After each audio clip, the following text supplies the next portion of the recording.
BJP MP Etela Rajender మాట్లాడుతూ ప్రభుత్వ ఉద్యోగి రిటైర్మెంట్ పొందిన రోజు కారులో కూర్చోబెట్టి రిటైర్మెంట్ డబ్బులు చెక్కులు ఇచ్చి పంపాలని కాంగ్రెస్ ప్రభుత్వం ప్రవేశపెట్టిన 6 గ్యారెంటీలను ఎవరూ అడగడం లేదని, ఈ కాంగ్రెస్ పాలనలో 2 ఏళ్లైనా ఉద్యోగుల రిటైర్మెంట్ బెనిఫిట్స్ పొందలేకపోతున్నారని అన్నారు.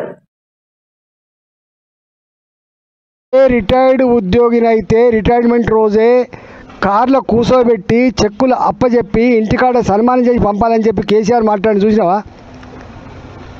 ఇవాళ రిటైర్డ్ ఎంప్లాయీ సంవత్సరమైన 2 సంవత్సరాలు రిటైర్మెంట్ బెనిఫిట్స్ వస్తలేవు.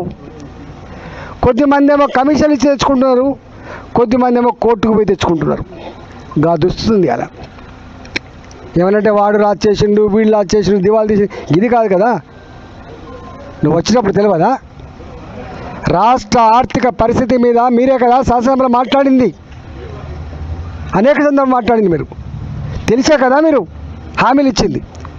నీ 6 గ్యారెంటీల గురించి ఎవరు మాట్లాడతలేదు. ఇవాళ నీ 6 గ్యారెంటీల గురించి ఎవరు మాట్లాడతలేరు, 66 హామీల గురించి ఎవరు మాట్లాడతలేరు, ఇవాళ మేనిఫెస్టో గురించి ఎవరు మాట్లాడతలేరు. మాట్లాడుతున్న వల్ల ఉన్నదాన్ని నన్ను ఇవ్వండి బాబు అంటున్నారు వాళ్ళు. పాపం ఉన్నదాన్ని దండం పెడతాం, ఉన్న పెన్షన్ టైంకి ఏమంటున్నారు. ఇది దుస్థితి.